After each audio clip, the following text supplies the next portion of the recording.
Hola, hola jóvenes, esto es En la Selva de la Lengua, un espacio dedicado para que puedas nivelarte en temas de lingüística, literatura y comunicación. Esta es la cápsula número 5 y recuerden suscribirse a Profesor Claudio Robles o seguirme en el Instagram si usted gusta. En la cápsula número 5 nos vamos a referir el día de hoy a hecho versus opinión, un tema bastante importante para responder preguntas de comprensión lectora. Son un desafío muchas veces identificar cuál es uno, cuál es otro para alguno de ustedes quizá, y hoy vamos a ayudar a que se desconfundan en esto de hecho u opinión. ¿Han sentido alguna vez confusión en el reconocimiento de los hechos u opiniones? ¿No tienes claridad sobre qué es uno y qué es el otro? ¿Cómo saber que un hecho lo es o que una opinión es tal? ¿Hay algo que hacer o es puro instinto del lector? Ok, nada de instinto. Poder identificar un hecho y opinión, así como diferenciar cada uno de ellos, va a ser vital para que puedas responder a preguntas comunes de la prueba de comprensión lectora de acceso a la universidad y también, como he dicho repetidas veces, para pruebas estandarizadas como la prueba PISA, el CIMSE de octavo básico y segundo medio. Hechos versus opinión. Hecho versus opinión es lo mismo que decir objetividad versus subjetividad, ¿ya? Términos que los vamos a comprender más adelante que tienen relación con presentar la realidad tal como es o relacionarla con mi propia experiencia o misión de juicio.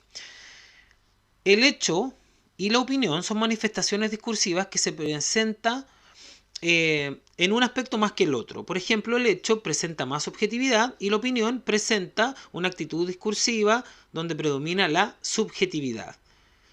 La importancia sí es distinguirlas, ya como dice ahí, la importancia es su distinción, reconocer cuando hay un hecho y cuando hay una opinión que va a ser vital en las respuestas de preguntas a pruebas de comprensión lectora. Partamos por lo primero, hecho. ¿Cómo identificarlo? Es clave identificarlo, ¿cierto? Aquí está, el hecho es una situación que siempre va a estar en afirmación o negación. El hecho siempre va a poseer un alto grado de objetividad, como estaba diciéndole y adelantándolo. Es poco discutible porque es parte de la realidad. Todos podemos apreciarlo y ver más o menos lo mismo. Carece de emisión de juicio del emisor. O sea, yo me doy cuenta también que es un hecho porque hay nada o muy poco, ¿verdad? Ingrediente subjetivo o emisión de juicios de quien está diciéndolo o escribiéndolo. Veamos algunos ejemplos de hechos. Dice, el coronavirus es una enfermedad mundial.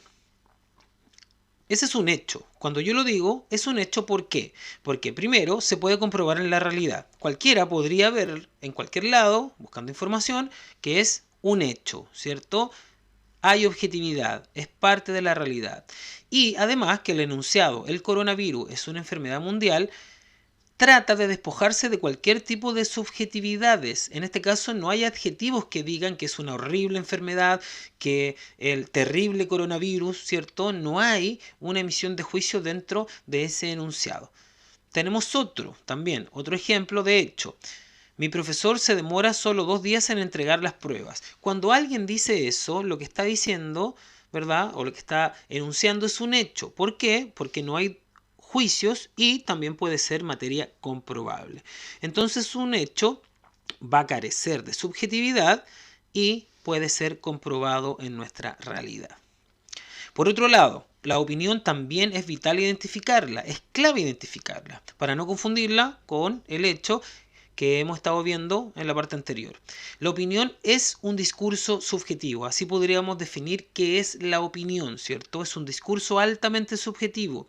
También la vamos a encontrar en afirmaciones o negaciones, ¿cierto? Enunciados afirmativos o negativos. Se torna subjetivo desde un punto de vista personal. Eso quiere decir que yo tengo un tema y ese tema o ese enunciado, a ese enunciado yo le otorgo un punto de vista personal, que muchas veces tiene que ver con mi experiencia sobre el tema o lo que lisa y llanamente yo pienso o que tenga que ver con mi ideología, ¿ya? Y fíjense, para reconocerlo también nos podemos dar cuenta porque se rige por un lenguaje adjetivado, o sea, hay muchas emisiones de juicio calificativo que a mí me indican inmediatamente que es una opinión. Ejemplos de opinión haciendo alusión a lo mismo. Teníamos un hecho, pero ahora transformamos los hechos en opiniones. Fíjense, el manejo del coronavirus en Chile es nefasto. Aquí ya salimos del hecho. ¿Por qué?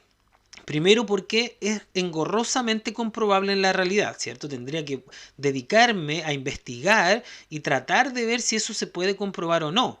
Pero no estoy seguro si en la realidad sea nefasto o no, ¿cierto? No hay argumentos lógicos, racionales, estadísticos, ¿cierto? Que me permitan inmediatamente saber eso. Y hay un lenguaje subjetivo, una emisión de juicio. La palabra nefasto, que está subrayado ahí, es un adjetivo que califica el manejo del coronavirus en Chile.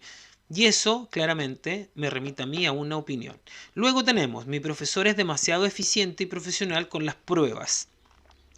Cada vez que yo también adjetivo y doy una visión que tengo personalmente del profesor, ¿cierto?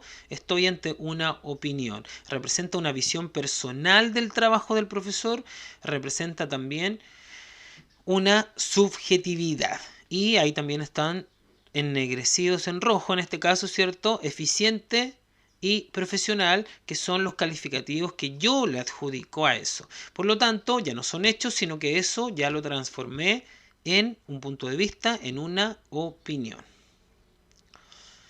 Entonces, las relaciones entre hecho-opinión. Veamos, relacionándolo ahora con las funciones del lenguaje, ¿cierto? Las funciones comunicativas que va a tener el hecho y la opinión.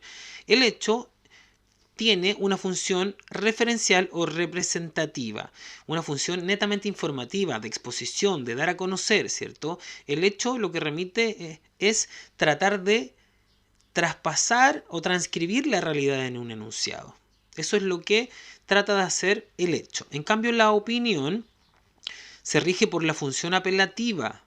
La función apelativa tiene que ver con representar la realidad de una manera personal para transmitírsela y que la tome el receptor. Eso es apelativo. Yo cada vez que doy una opinión, también inmediatamente remito a quien me está escuchando o quien está leyéndome, ¿ya? Opinión entonces tiene que ver con la función apelativa o conativa, también se llama conativa, y hecho con la función referencial informativa o representativa.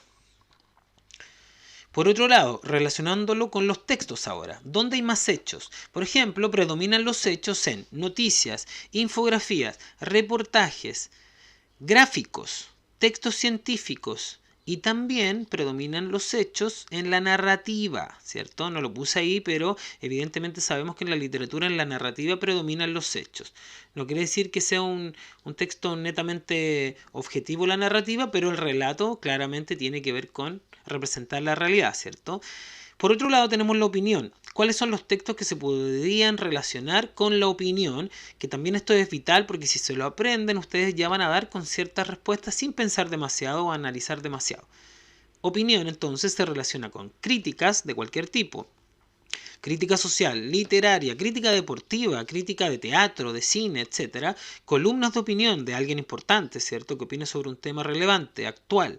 Propagandas, publicidades, las editoriales que hacen los medios de comunicación y también las opiniones van a ser altamente complejas y altamente vertidas en los ensayos, ¿cierto? Esos textos que son entre literarios y no literarios, donde yo le agrego recursos y un estilo muy personal. Y ahí viene, ¿cierto?, toda la carga de emisión de juicios, valorativa, evaluativa, que tiene un ensayo. Entonces, el hecho está guiado predominantemente a esos textos y la opinión a los otros. No quiere decir que el hecho no aparezca en los otros ni que la opinión no aparezca en noticias. Bueno, en las noticias no aparece, pero podría haber algo de opinión por ahí. Pero lo que prima y predomina en cada uno de ellos es el hecho y la opinión en sus respectivos textos, ¿ya?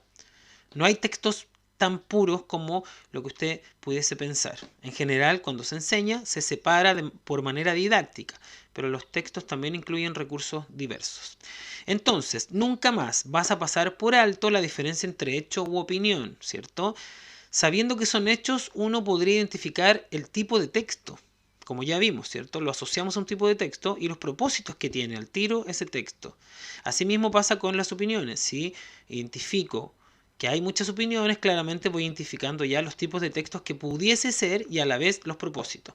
El propósito, la función u objetivos comunicativos son enunciados clásicos de preguntas. Es algo que siempre va a estar presente en toda prueba de comprensión lectora.